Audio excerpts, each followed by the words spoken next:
యేసే మార్గం, నేను విడువడు ఎడబాయడు. ఈరోజు దేవుని వాగ్దానం.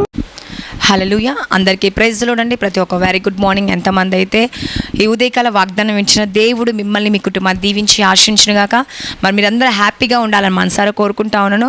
ఎప్పుడైతే మనం ప్రార్థిస్తామో దేవుడు మన పట్ల అనేక అద్భుతాలు జరిగించే దేవుడు. ఈ ఉదయకాల వాగ్దానం ఇచ్చిన జీవితంలో కూడా మరి మీరందరూ ఈ వాగ్దానం మీ జీవితంలో నెరవేర్చాలని, దేవుడు మీకు అనేక అద్భుతాలు జరిగించాలని, మిమ్మల్ని ఆశీర్వదించాలని మనసారా కోరుకుంటూ ప్రార్థించుకుందాం.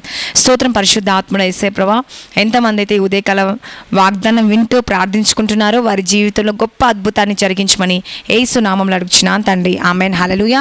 మరి ఈరోజు దేవుడు మనతో మాట్లాడే వాగ్దానం ఏంటంటే కీర్తనలు 91వ అధ్యాయము 16వ వచనము 15వ వచనం నుంచి, అతడు నాకు మొరపెట్టగా నేను అతనికి ఉత్తరం ఇచ్చేదను, శ్రమలో నేను అతనికి తోడై ఉండేదను, అతన్ని విడిపించి అతనికి గొప్ప చేసేదను. హల్లెలూయా. చూడండి, దేవుడు ఈరోజు మీతో మాట్లాడుతున్నాడు. అతడు నాకు మొరపెట్టగా. హల్లెలూయా. చూడండి, ఎంతమంది అయితే ఈ ఉదయకాల వాగ్దానం వింటూ దేవునికి మొరపెడుతున్నారో, దేవునికి ప్రార్థిస్తున్నారో, దేవుడు ఏమంటుండో, శ్రమలో నేను అతనికి తోడై ఉండేదను. దేవుడు మీరు దేవునికి మొరపెట్టినప్పుడు దేవుడు మీకు ఉత్తరం ఇస్తాడంట. మొదటిగా. రెండవది ఏమంటుండు, శ్రమలో నేను అతనికి తోడే ఉందును. హల్లెలూయా. ఈరోజు నువ్వు ఏ శ్రమలో ఉన్నావో, ఏ బాధల్లో ఉన్నావో, ఏ దుఃఖంలో ఉన్నావో, ఏ ఆవేదన చెందుతున్నావో, నీ శ్రమలన్నిటి నుంచి విడిపించడమే కాకుండా దేవుడు నీకు తోడై ఉంటాడంట. అతన్ని విడిపించి అతనికి గొప్ప చేసేదను. హల్లెలూయా. ఈరోజు ఎంతమంది అయితే ఏ పరిస్థితులు ఉన్నారో, ఏ స్థితిలో ఉన్నారో, మరి దేవుడు మిమ్మల్ని చూస్తూ ఉన్నాడంట అండి. హల్లెలూయా.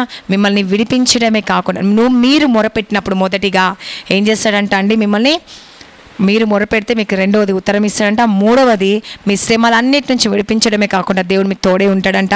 మళ్ళీ విడిపించడమే కాకుండా అందరి ఎదుట మిమ్మల్ని గొప్పగా నిలబెడతాడంట, తలగా నియమిస్తాడంట. హల్లెలూయా. నిజంగా ఆయన నమ్మిన బిడ్డలను తలగా నియమించే దేవుడు కానీ తోకగా నియమించే దేవుడు కాదు. హల్లెలూయా. మీరు విశ్వసించి ప్రార్థించినప్పుడు తప్పక దేవుడు మీ పట్ల గొప్ప మేలును అనుగ్రహించే దేవుడు అండి. ఈ ఉదయకాల సమయంలో ఎంతమంది అయితే వాగ్దానం ఇచ్చిన, నిజంగా యేసయ్యా నేను ప్రార్థిస్తున్నాను యేసయ్యా, నాకు జవాబు దయచేయండి. నేను శ్రమలో ఉన్నాను, బాధలో ఉన్నాను, దుఃఖంలో ఉన్నాను యేసయ్యా, నా శ్రమ నా బాధ అన్నిటి నుంచి విడిపించి నన్ను గొప్ప చేయన్నప్పుడు, దేవుడిని అడిగినప్పుడు దేవుడు తప్పక కార్యము జరిగిస్తాడంట. హల్లెలూయా. నీ జీవితాన్ని కట్టే దేవుడు, నీ శ్రమలన్నిటి నుంచి విడిపించే దేవుడు అండి. మరి వాక్యం దేవుడు దీవించి ఆశించునుగా. ఆమేన్. మరి ప్రార్థించుకుందాం. నాతో కలిసి ఏకీభవించండి. స్తోత్రం పరిశుద్ధ ఆత్ముడ యేసయ్యా. ఉదయకాల వాగ్దానం ఎంతమంది వింటున్నారో వారి జీవితంలో, వారి కుటుంబంలో గొప్ప మేలు వాళ్ళు చూడునుగాక. నీకు మొరపెట్టిన ప్రతి కుటుంబానికి జవాబు వచ్చునుగాక యేసయ్యా. వారి శ్రమల నుంచి, వారి బాధ నుంచి, వారి దుఃఖం నుంచి విడిపించడమే కాకుండా వారికి జవాబిస్తా అన్న దేవుడు యేసయ్యా. ఉన్నత స్థాయి నింపుతా అన్న యేసయ్యా.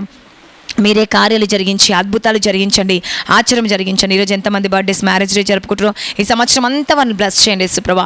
నీ దీవెనకరంగా వారు మార్చబడునుగా యేసయ్యా. వారి నిందలు, అవమానాలు ప్రతి ఒక్కరు తొలగిపోనుగా యేసుప్రభా. వారి రోగం, బంధకాలు అన్నిటి నుంచి విడిపించండి. స్కూల్స్, కాలేజ్, జాబ్, రాకపోకల ప్రయాణంలో అన్నింటిలో తోడుగా ఉండండి. అద్భుతం చేయండి, ఆశ్చర్యం జరిగించే ప్రతి సంఘాలు మీకు జ్ఞాపకం చేసుకోండి. ప్రతి కుటుంబాన్ని దర్శించండి. కుటుంబ ప్రార్థనలు చేసుకోవాలి యేసయ్యా. రక్షణ దయచేయండి యేసయ్యా. భార్య భర్తల సమస్యలు, గర్భఫలం సమస్యలు, అనారోగ్యం, బలహీనత, అనేక బాధలు, దుఃఖము, ఆవేదన చెందుతున్న వారి శాంతి, సమాధానం, నెమ్మదిని అనుగ్రహించండి. నేను వాళ్ళ ప్రయాణం అన్నింటిలో తోడుగా. ఎంతమంది డ్రైవింగ్ చేస్తున్న వాళ్ళ డ్రైవింగ్లో అందరూ తోడుగా ఉండండి యేసయ్యా. చిన్న వెహికల్ మొదలుకొని పెద్ద వెహికల్ వరకు యేసయ్యా ప్రతి ఒక్కరిని మీకు జ్ఞాపకం చేసుకోండి యేసయ్యా. వారి ప్రయాణం అన్నింటిలో తోడుని ప్రతి కుటుంబాన్ని దర్శించి, దీవించి, ఆశించి, పోషించి, సంరక్షించి వారి కుటుంబాలన్నింటినీ బ్లెస్ చేయమని నజరేయుడైన యేసుక్రీస్తు నామంలో అడుగుచున్నాను తండ్రి. ఆమేన్. God bless you.